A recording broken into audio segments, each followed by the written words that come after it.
हाँ, okay.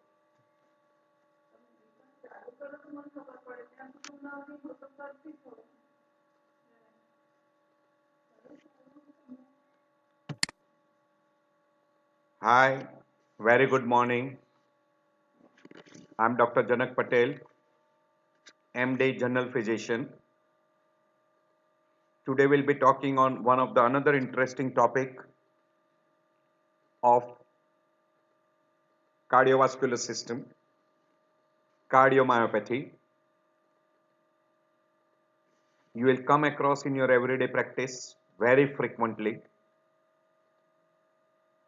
as well as there are some cardiomyopathy which are reversible, which you pick up early and treat them early. They are totally reversible.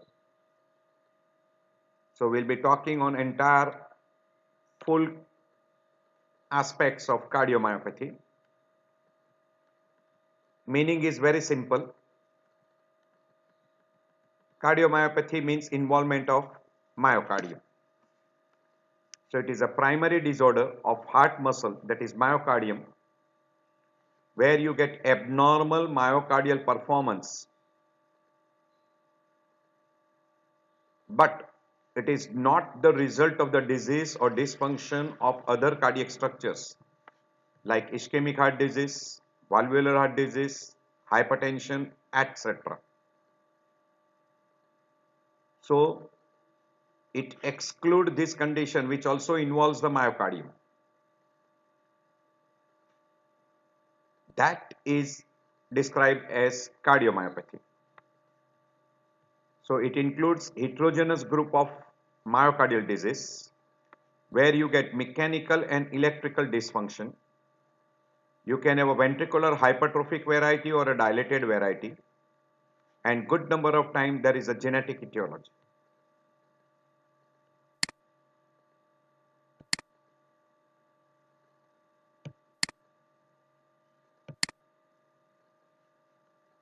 And this disease, that is ischemic heart disease, hypertension and valvular heart disease, are excluded.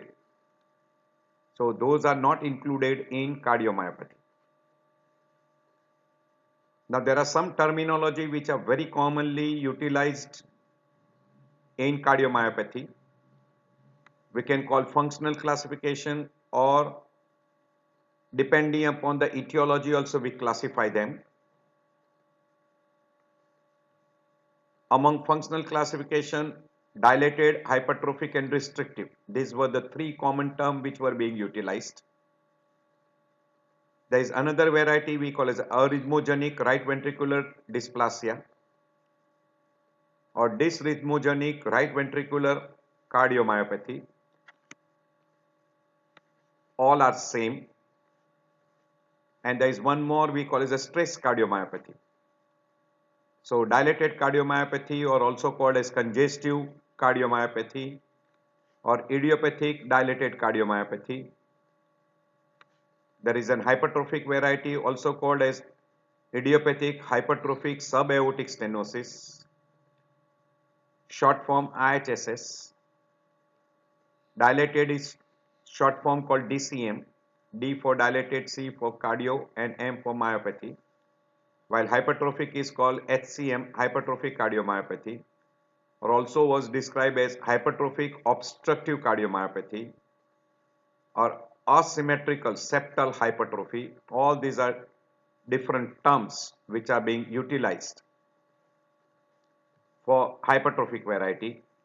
Restrictive variety is also called as infiltrative variety. Then comes arrhythmogenic, which involves the right ventricle, and that is replacement by fibroadipose tissue. Stress cardiomyopathy, there are many terms. We'll be talking separately on stress cardiomyopathy. It is also called Takotsubo or left ventricular outlet tract obstruction, or also called as a catecholaminergic cardiomyopathy. Etiology wise, we can divide into primary and secondary. We'll be going in detail in etiology part. Also, there is one variety which is being called reversible, means With treatment, the myocardium recovers completely, like Takotsubo, alcoholic, and there is one more variety we call as a tachyarrhythmics cardiomyopathy. Because of persistent of constant tachycardia can also lead to myocardial damage, we call it a reversible variety. WHO classify according to anatomy and physiology of LV, that is dilated variety, hypertrophic variety, restrictive variety, arrhythmogenic RV dysplasia, and unclassified variety. These are the three.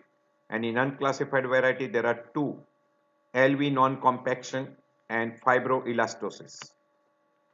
By and large, these are the four groups which are being well recognized, and this is one group where now newer variety are being included, that is LV non-compaction and fibroelastosis. So you've got a dilated variety, hypertrophic variety, arrhythmogenic variety, and restrictive variety. So these are the four common variety which you come across, and this was classified by WHO in 1995. And then they included left ventricular non-compaction. So these are the four groups, main plus unclassified variety. They can be familial, genetic, or we call idiopathic, and we call non-familiar or non-genetic, or we call as secondary. So this was the way it was being divided. You can have etiological classification, anatomical classification, histological classification, genetic, depending on biochemistry, depending on immunology, hemodynamics, functional, prognostic wise, treatment wise, etc. Takotsubo was described as traumatic cardiomyopathy, also labeled as stress-induced transient apical ballooning, broken heart, transient catecholaminergic myocardial stunting, or transient neurogenic, etc. These were all the different words which are being utilized. The most common word is Takotsubo, stress-induced broken heart syndrome, etc. Or they even call catecholaminergic cardiomyopathy. Arrhythmogenic cardiomyopathy is also called as ARVC, or you call as ARVD, arrhythmogenic right ventricular dysplasia or disorders, and DRVC is dysrhythmogenic right ventricular cardiomyopathy, whatever way you want to use. Etiology, this slide I already discussed, so I am skipping over this slide. So etiology we divide into primary and secondary. Primary is also called as an intrinsic or primary, where it can be genetic. Genetic variety can be hypertrophic variety, arrhythmogenic variety, also as isolated ventricular non-compaction, that is LV.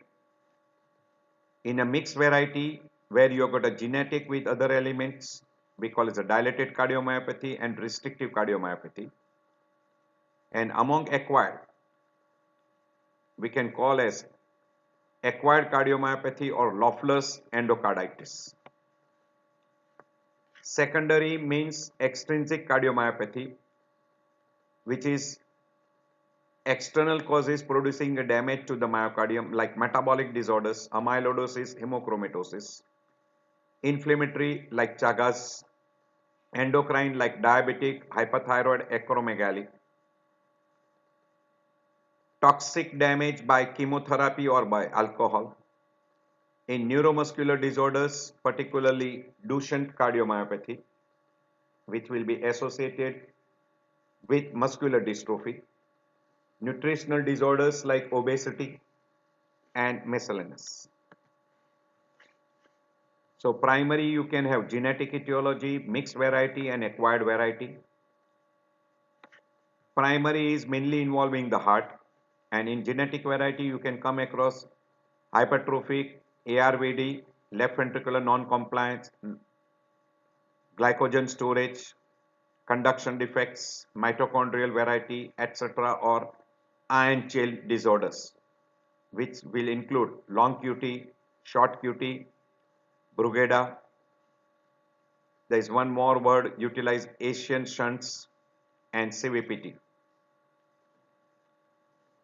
As far as mixed variety is concerned, two: dilated cardiomyopathy and restrictive cardiomyopathy. Among acquired stress-induced Takotsubo peripartum tachycardia, or we call catecholaminergic cardiomyopathy or tachycardia-induced cardiomyopathy, and insulin-dependent diabetes mother, that infants of these groups may develop a cardiomyopathy, that will be an acquired variety. Ion chain cardiomyopathy are Brugada, long QT, short QT. SUNS is sudden unexpected nocturnal death syndrome, and idiopathic ventricular fibrillation. These are some of the variety which can be included in ion chain or ionic chain cardiomyopathy. There are some of the terms which are very commonly utilized: ischemic, valvular, hypertensive, inflammatory, metabolic, systemic, muscular dystrophy, neuromuscular disorders, toxic, peripartal, etc. These are all the different terms which are being utilized depending upon the etiology or pathophysiology.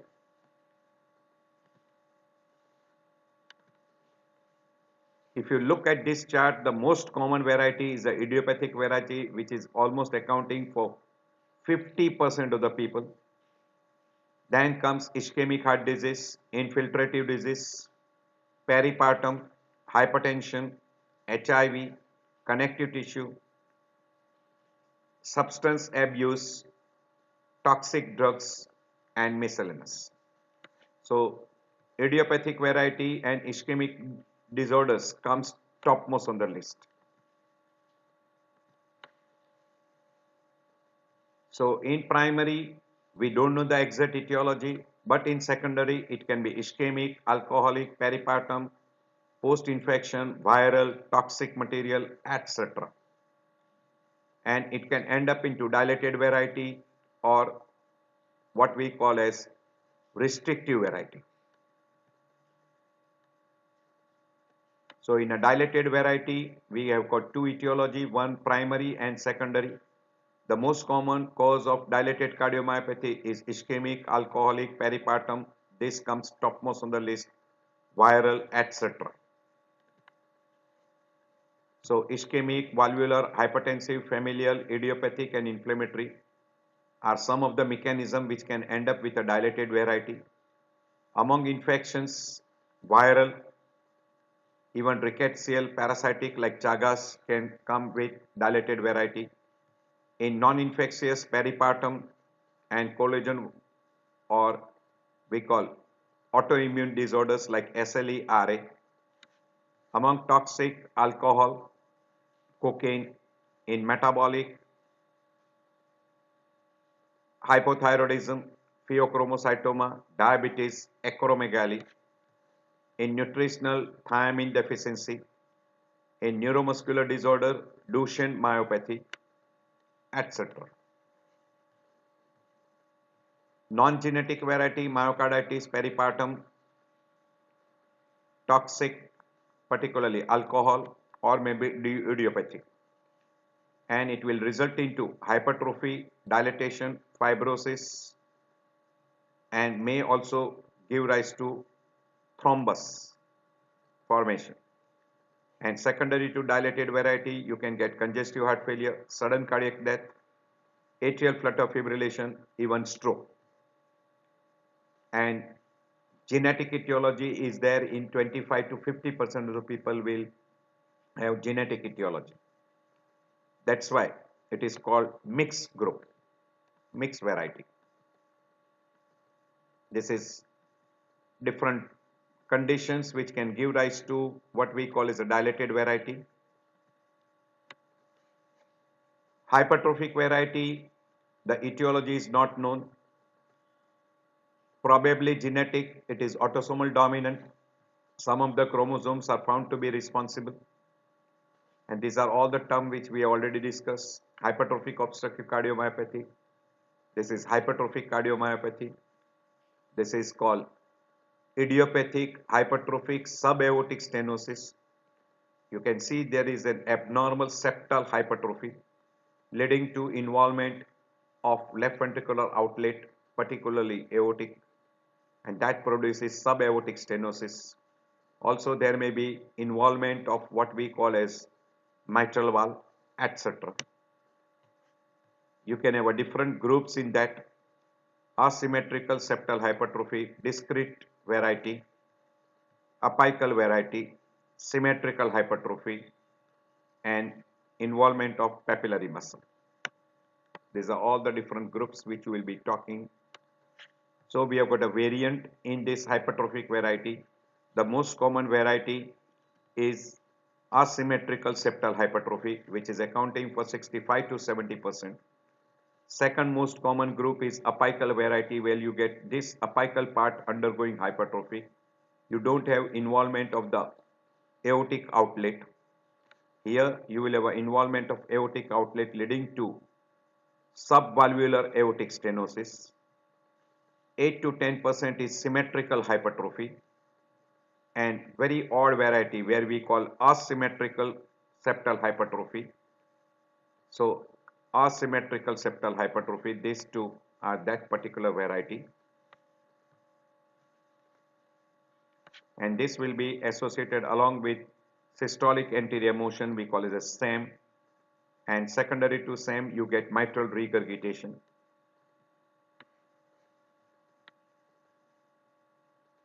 So etiology as far as a hypertrophic variety will be all these conditions can give rise to, this will be restrictive groups. This will be restrictive group, which can be because of myocardial involvement or because of endomyocardial involvement, that is endocardium with myocardium. Myocardial involvement can be idiopathic, familial, scleroderma, diabetic, infiltrative variety like amyloidosis, sarcoidosis, Gaucher's disease, fatty infiltration, Fabry, etc. So these are some of the mainly we good number of time call infiltrative disease or infiltrative cardiomyopathy, and that involves the myocardium because there is idiopathic or we call genetic, plus there is infiltrative which are acquired. That's why this is put into mixed group. In endomyocardial involvement, endomyocardial fibrosis like radiation, drugs like anthracyclines, hypereosinophilic syndrome, metastatic cancer, carcinoid, then fibrous endocarditis, maybe because of serotonin or methysergide, ergots, etc. There are reversible conditions which we call as a peripartum variety, tachycardia mediated cardiomyopathy, Takotsubo, alcoholic, this comes topmost on the list. Cocaine, drugs, ischemic, SLE, sarcoidosis, nutritional deficiency, electrolyte, obstructive sleep apnea are rare, not very common.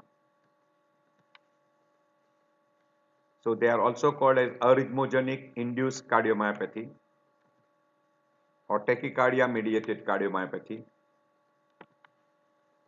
Takotsubo is one of the variety of reversible cardiomyopathy. As far as in short pathophysiology is concerned, in a dilated variety, because secondary to ventricular dilatation, it is hypokinetic. Mainly left ventricle is more commonly involved as compared to right ventricle, which will give rise to systolic dysfunction and can end up with congestive heart failure. While hypertrophic variety, because of inappropriate myocardial hypertrophy, particularly septum, it will be associated with obstruction to the left ventricle like aortic stenosis or subvalvular aortic stenosis, and there may be associated involvement of a mitral valve we call as a SAM, and that will give rise to what we call as mitral regurgitation. In restrictive variety, there is an infiltration of the myocardium leading to abnormal contraction of a myocardium, So abnormal ventricular filling with diastolic dysfunction. In arrhythmogenic variety, because there is involvement of the right ventricle, it can give rise to sudden cardiac arrhythmia, and arrhythmia are mainly ventricular variety. We call ventricular tachycardia, ventricular fibrillation, and that can end up with sudden cardiac death. Stress cardiomyopathy, because of sudden stress, there is a release of catecholamine, which can produce stunting of the myocardium, also called as a Takasubo, or left ventricular outlet tract obstruction, which is reversible but may be lethal because it produces cardiac arrhythmias. And in ECG, you can see even ST segment elevation and T wave changes. This is little in detail pathophysiology of dilated cardiomyopathy because of genetic factor, DNA mutation, altered gene. Because of that, there is an altered myocardial function. Because of altered immune system, there is an altered myocardial function. Secondary to viral infection, myocarditis, and that will also lead to altered myocardial function, which will lead to dilated variety. And because of dilatation of myocardium, the contraction of the myocardium becomes poor, will result into heart failure, thromboembolic phenomena. You will have cardiac arrhythmias, particularly ventricular cardiac arrhythmia, and person can have sudden cardiac death. This is very, very common in dilated variety. So ventricular chamber size will increase, poor contraction, heart failure, arrhythmias, regurgitations, particularly MRTR, quite common, thrombus formation, thromboembolism. So myocardial injury, decreased contraction, decreased stroke volume will result into decreased ventricular pressure. That will give rise to pulmonary congestion, left ventricular failure, and then even right ventricular failure. Left ventricular failure will end up into dyspnea, orthopnea, basal crackles, while right ventricular failure will give rise to edema, ascites, and JVP elevated. Because of LV dilatation, mitral regurgitation, that can end up into acute left ventricular failure or also into congestive heart failure. Because of decreased cardiac output, person can also present as fatigue, weakness, leg cramps, etc. Again, this is how exactly it happens in hypertrophic cardiomyopathy. Because of impaired relaxation, myocardial ischemia. Because of myocardial ischemia, systolic dysfunction. And also it can end up into syncope and cardiac arrest. Because of impaired relaxation, even diastolic dysfunction can happen, which can result into atrial arrhythmia, ventricular arrhythmia. And this particular can end up into syncope and cardiac arrest. You can have neurocardiogenic mechanism. Malignant condition can also end up into syncope and cardiac arrest. Heart blocks can also produce syncope and cardiac arrest. Secondary to hypertrophic process, there will be myocardial ischemia, there will be systolic dysfunction, diastolic dysfunction, cardiac arrhythmias, and also it can decrease the cardiac output producing syncope and cardiac arrest. And obstruction itself can result into impaired relaxation, myocardial ischemia, and can produce atrial arrhythmia and ventricular arrhythmias. So it is a very complicated mechanism in hypertrophic cardiomyopathy, quite common. In short, we call it a HOCM. So because of abnormal hypertrophy, it can give rise to ventricular arrhythmias, which can produce syncope and sudden cardiac death. Because of LVH, impaired relaxation, diastolic dysfunction, dyspnea, increased demand of oxygen, angina, because of obstruction to the left ventricular outflow, increase in systolic pressure, that will also increase the myocardial demand and that will end up into angina. Because of involvement of mitral valve along with that, it will give rise to MR, or we call as abnormal systolic anterior motion of mitral valve leaflets, and that can also end up into failure. And decreased cardiac output also will result into heart failure, dyspnea, syncope, etc. So there is an increased muscle mass, increased demand, decreased diastolic filling, hence there is a decreased blood supply, coronary blood supply is less, and that will give rise to imbalance between demand and supply, and that will give rise to what we call as ischemic pain. Secondary to restrictive cardiomyopathy, there is a rigid myocardium, so ventricular filling is poor.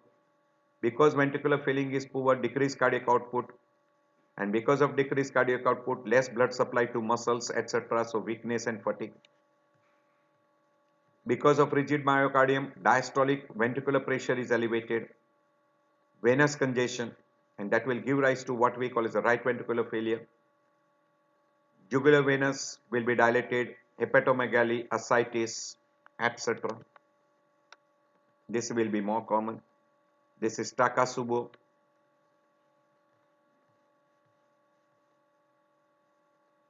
We have already mentioned that in dilated variety, more commonly person will present as a left ventricular failure and then can end up in congestive heart failure. Can have a cardiac arrhythmia like atrial flutter fibrillation blocks. Even person can have a sudden cardiac death.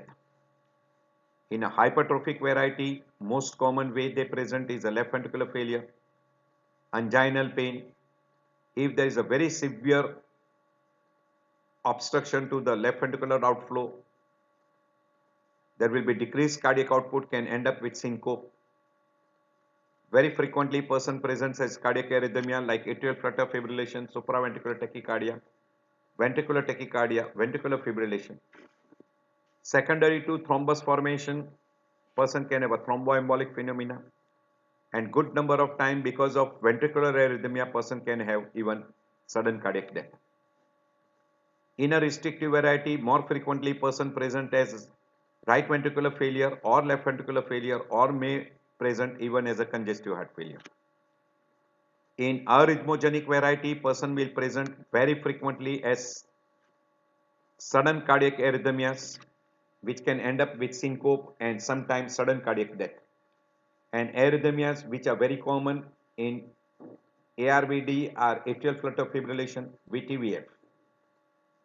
In a stress cardiomyopathy, person can present as congestive heart failure, even sometimes can mimic identical like acute myocardial infarction. They can present as tachyarrhythmias and can once in a while can have sudden cardiac death. As far as channelopathy is concerned, like short QT, long QT, also in case of what we call as Brugada, there will be more commonly they present as a syncope and cardiac arrhythmias like VTVF and can suddenly have sudden cardiac death. Any one of these presentation. This particular I have mentioned in very short. We'll have some slides which will tell you little bit in more detail. That is, in a dilated variety, you can have symptom signs. Very frequently person even in an early age can present as dilated cardiomyopathy.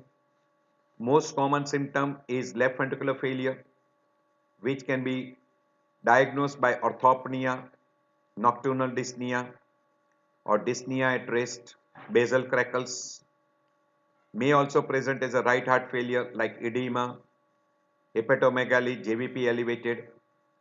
Secondary to low cardiac output, hypotension, tachycardia, tachypnea, fatigue, weakness, etc. They can also present as cardiac arrhythmias like atrial flutter fibrillation, conduction disturbances. Atrial flutter fibrillation can end up into thrombosis and thromboembolism. And secondary to ventricular arrhythmia, person can have a sudden cardiac death. Any one of these presentation can be there. So indirectly, person can present as a biventricular failure, or we call as a congestive heart failure, because of low cardiac output, fatigue, hypotension, light headache, weakness, leg cramps. Left ventricular failure, orthopnea, paroxysmal nocturnal dyspnea. Secondary to right ventricular edema, ascites, weight gain, hepatomegaly, JBP elevated. Decreased cardiac output will produce tachycardia, fall of blood pressure,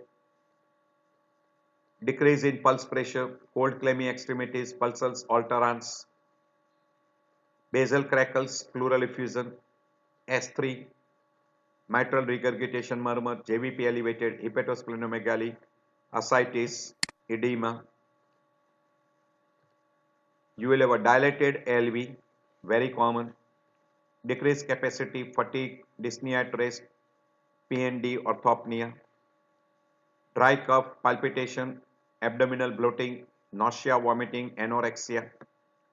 These are all symptom signs of what we call as a ventricular failure. JVP elevated, you can see dilated veins, S3, S4 sound may be present, tachycardia or bradycardia, basal crackles, edema, low pulse volume, pallor, hepatomegaly, JVP elevated, murmurs, arrhythmias. If you go through the percentage, heart failure is almost in 75 to 85%, anginal pain in 8 to 20%, thromboembolism is very uncommon, 1 to 4%, syncope, sudden cardiac death are common. In ECG, you can have a sudden cardiac arrhythmias in the form of sinus tachycardia, atrial flutter fibrillation, ventricular arrhythmia like VTVF. You can have a changes like left bundle branch block, conduction disturbances, left atrial abnormalities, hypertrophy, etc. can be also seen in ECG. Echocardiography will show you dilated chambers, left atrium will be enlarged, left ventricle is markedly enlarged, MRTR can be very commonly seen, and you can have even stress testing will show you tachyarrhythmias, etc. Diagnosis is mainly by the history and clinical examination very easily. In chest X-ray, there will be increased size of the cardiac shadow. 12-lead ECG, we have already mentioned what you come across in ECG. This we already discussed. Echocardiography also we have shown. Blood test, hardly there is any blood test which will be confirmatory.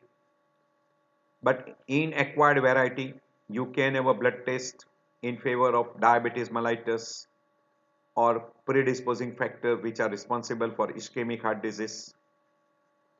Genetic testing is very useful to identify the genetic groups, or we call it the idiopathic cause of dilated cardiomyopathy. Endomyocardial biopsy is needed in a condition which involves the myocardium.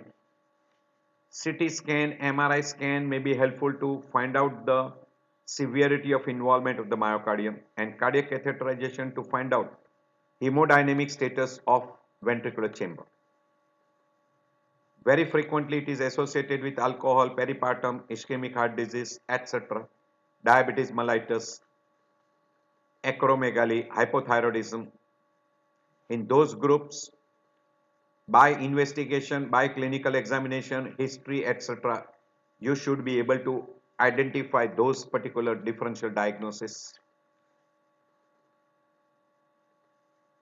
Dilated cardiomyopathy, you will have a global hypokinesia, regional wall motion abnormality, dyskinesia, and RV involvement is quite common in dilated variety. While in idiopathic variety, you will have a regional hypokinesia, this will be ischemic, regional hypokinesia, regional wall abnormality in a territory where the coronary artery is involved or where there is a myocardial MI. Dyskinesia may be seen. while dyskinesia is usually not seen in a dilated variety. RV involvement is very rare in a ischemic cardiomyopathy. It is mainly ALV commonly involved. As far as hypertrophic variety is concerned, we already told you that it can be genetic groups where there is an abnormal hypertrophy of the septum. So genetic is quite common. Among acquired, hypertension and hypoparathyroidism. These are all the different words which are being utilized. Idiopathic hypertrophic subaortic stenosis, hypertrophic obstructive cardiomyopathy, asymmetrical septal hypertrophy, muscular subaortic stenosis, systolic anterior motion, or we call short form we call SAM. But the most common term which is being utilized is HOCM, hypertrophic obstructive cardiomyopathy.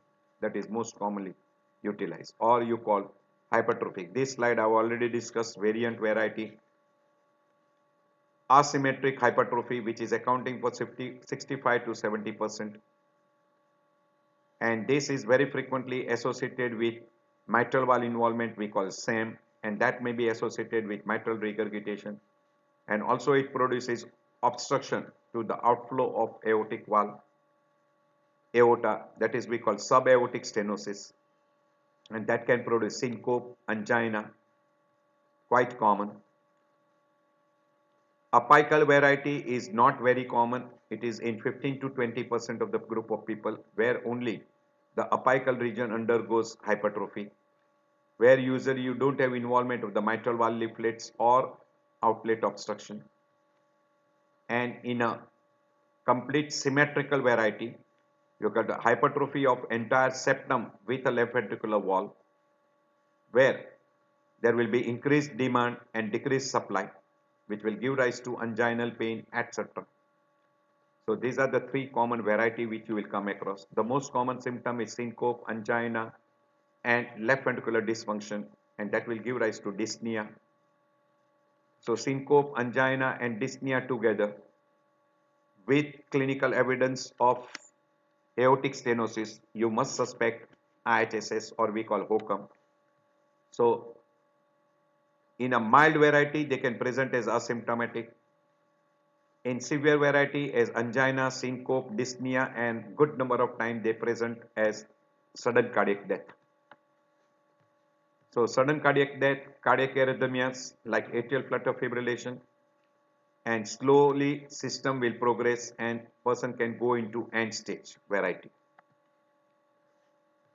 So person can have an asymptomatic variety which can be detected by an echocardiography. In a symptomatic variety, dyspnea, that is left ventricular dysfunctions, are very common. It is almost in 90% of the people. Angina is seen in 1/3/4, that is 75%. Syncope, fatigue, pre-syncope, one of the common symptoms. Palpitation, congestive heart failure, and dizziness, secondary because of cardiac arrhythmias, particularly atrial flutter fibrillation, and that can have a thrombus formation with thromboembolism. In ECG, in almost 85 to 95% of the people, you will get LVH with strain pattern. There will be abnormal Q wave, ST segment abnormality, big T wave inversion. You might have a bundle branch block, particularly left bundle branch block. You can have a left atrial enlargement, and ventricular arrhythmias are also quite common, which can be seen in ECG. So in physical examination, there is one word which is very frequently utilized, double apical impulse. It is because of forceful left atrial contraction against a non-compliant ventricle. Sometime you come across a triple apical impulse. There is a left late systolic bulge, which can be an additional thing. S1 will be normal, S2 will be paradoxical splitting will be audible, and very frequently you come across in a left ventricular dysfunction S3 gallop. S4 may be also sometime heard because of atrial systole, powerful atrial systole against hypertrophic ventricle. But routine auscultation, it is extremely difficult to identify S4. Very frequently on a Doppler you will be able to pick up. JVP, you will have a prominent A wave. You can have a double carotid arterial pulse, and that is because of decline in mid-systolic gradient. On physical examination, you will have a systolic ejection murmur, ejection systolic murmur we describe as a crescendo, decrescendo, base third in apical region and left sternal border. It radiates to the suprasternal notch. It is decreased by decrease in the preload and vasopressure. Will be increased by nitrates or decrease in the afterload by vasodilators. This is one of the characteristic of what we call as a murmur, which can increase or decrease. Secondary to involvement of the mitral valve leaflets, we call SAM or systolic anterior motion. You can have a MR murmur like hollow systolic murmur, which will be base third at the apex and may radiate to axilla. And you will be able to demonstrate systolic anterior motion on echocardiography, very classical. Very rarely we come across a diastolic decrescendo murmur of aortic regurgitation, maybe rarely audible, not common. So these are all the auscultatory findings which you can come across. We already mentioned in ECG, it is quite common in 90% of the people where you get very high voltage in V4, V5, V6, ST segment depression with marked T wave inversion, left atrial enlargement, prominent Q wave, deep and narrow Q wave. And 5% of the people might have a normal ECG.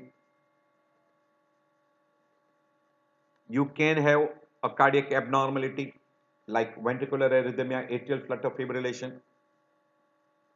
On echocardiography, you can have a asymmetrical septal hypertrophy, or you can have a apical hypertrophy or generalized hypertrophy. Most common is diffuse hypertrophy of ventricular septum, almost in 70 to 75%, basal septal hypertrophy in 10 to 15%, and concentric hypertrophy and apical is in 5% of the group. Lateral wall involvement only very rare, 1 to 2%. You can demonstrate SAM in echocardiography. As far as the restrictive cardiomyopathy is concerned, very frequently they present as a right ventricular failure and left ventricular failure, where JVP will be elevated, ascites, etc. will be present. You will have to find out the cause of restrictive cardiomyopathy like amyloidosis, hemochromatosis, radiation, etc. Echocardiography will give you a typical finding where you will have a prominent Y descent, rapid diastolic filling, reduce LA pressure, deceleration time, and that will increase your left atrial pressure. Heart failure is quite common, which will produce tiredness, weakness, shortness of breath, edema, hepatomegaly, because of decreased cardiac output, dizziness, fainting episodes, abnormal rhythm. There are certain clues which will exclude left ventricular end diastolic pressure more than 7 or equal to 7, myocardial wall thickness more than or equal to 1.7 centimeter, LV end diastolic volume more than or equal to 150, and LV ejection fraction less than 20. All this will exclude out. This is a difference between restrictive cardiomyopathy and constrictive pericarditis. I am not going into detail. At your leisure time you can go through, because these two mimics identical. There are few important points. I'll just try to mention that. In restrictive cardiomyopathy, there will be rapid wide descent more common as compared to constrictive, where there is less rapid wide descent. Paradoxical pulse will be more common in constrictive rather than in restrictive variety. Heart size will be equal in both. Both the heart size is relatively small. It is not much enlarged. Mitral regurgitation, MR and TR are frequently in a restrictive variety rather than constrictive pericarditis, because where their valvular involvement is not there. Calcification will be very rare in restrictive variety, while pericardial calcification is very common. In ECG, in restrictive variety, you will come across conduction abnormality, quite common, while it will be absolutely rare in case of constrictive pericarditis. These are some of the differences which you try to find out in a restrictive variety and constrictive variety. Endomyocardial biopsy will be very important in a restrictive variety to find out the specific etiology.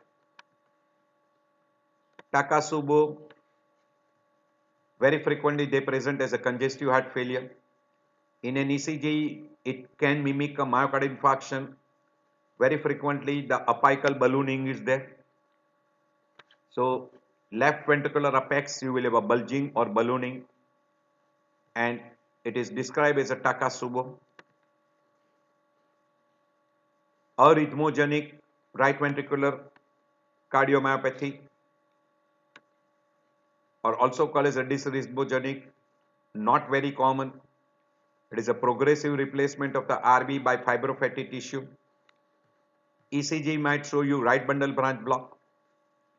Echocardiography is very important for diagnosis, and you require a right ventricular biopsy. On ECG, you can see this typical in V1, that is after S wave, you will have a small projection we call as the epsilon wave, which is very characteristic. There are some major criteria and minor criteria. I am not going into detail regarding that in case of an ARVD. If you are interested, at your leisure time you can go through. These are some of the characteristic findings you will come across, and as they develop, ventricular tachycardia, ventricular fibrillation and sudden cardiac death, ICD implantation is a must in almost all patients who are symptomatic with arrhythmias, and also you should do it in an asymptomatic patient also. There is one group called as LV non-compaction, which is diagnosed by prominent trabeculation and deep recesses in a left ventricular apex, which can be seen very clearly on a echocardiography and what we call as a angiography, where you can see in a left ventricular filling. There will be strong genetic history, increased risk of congestive heart failure, ventricular tachycardia and sudden cardiac death. Thrombosis and thromboembolic phenomena is very common. You should try to identify this group, which can be easily identified by good echo. You can see here there is a deep increased trabeculation. So non-compaction very easily identified by involvement of the apical part of the left ventricle. More commonly, it is very easily diagnosed by echo. This is a difference between dilated variety, restrictive variety and hypertrophic variety. We have already gone through all those at your leisure time. Difference in chest X-ray, ECG, echo, radionucleotide study and cardiac catheterization. It is in tremendous detail. If you are interested, at your leisure time, have a pause in this slide and can go through. This is a difference between restrictive cardiomyopathy and constrictive pericarditis, which we already mentioned. Again, a difference is given in detail. Investigation, most commonly you require X-ray chest, which can show you a huge dilatation in dilated cardiomyopathy. ECG, echo is very helpful to differentiate different groups and presentations. Myocardial biopsy is required in a restrictive variety, more common than any other variety. Very rarely we go for an endomyocardial biopsy in case of a dilated cardiomyopathy. Cardiac catheterization is to find out the function and hemodynamic status of LV and RV. BNP and terminal BNP will be elevated in dilated, even in restrictive variety. Also in case of hypertrophic variety because of presence of congestive heart failure, quite common. Biochemical testing may be helpful in some condition. Endocrine to find out secondary causes in case of a dilated cardiomyopathy. Radionucleotide study will be helpful to study the ventricular function. MRI, etc. will be also helpful to find out the ventricular function. Endomyocardial fibrosis is very helpful in what we call as infiltrative variety in restrictive cardiomyopathy and also in case of an acute dilated cardiomyopathy. It should be also done if the person is having rapidly progressive element or it is unexplained cardiomyopathy of recent onset, etc. So if you want to identify some of the infiltrative disorders like SLE, polymyositis, sarcoidosis, etc., endomyocardial biopsy is required. This is MRI scanning. This is dilated cardiomyopathy. You can see a huge dilatation of cardiomyopathy. This is, you can see a big, very high voltage T wave inversion with little ST segment depression and Q wave. So that goes in favor of hypertrophic variety of cardiomyopathy. So a prominent Q wave may be helpful. Q wave may be helpful. Differential diagnosis, mainly you will have to differentiate dilated, hypertrophic, restrictive and arrhythmogenic. Also you will have to differentiate the other we call as a unclassified variety, Takasubo, reversible groups, etc.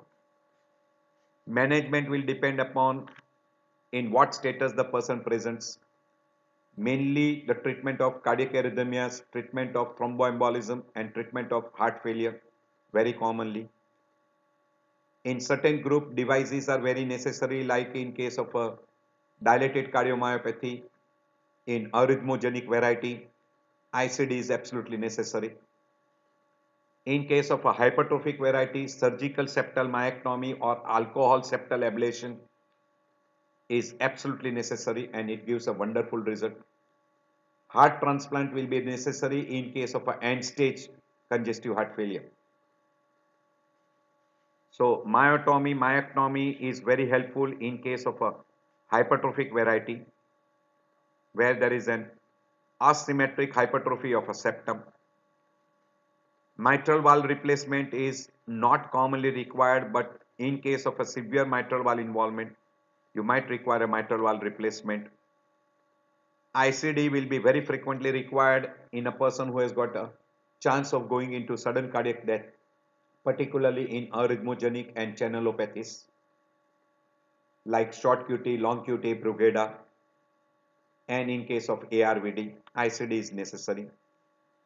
Demand pacemaker will be also helpful in a person who is having a severe cardiac arrhythmia and chances of ventricular tachycardia, ventricular fibrillation.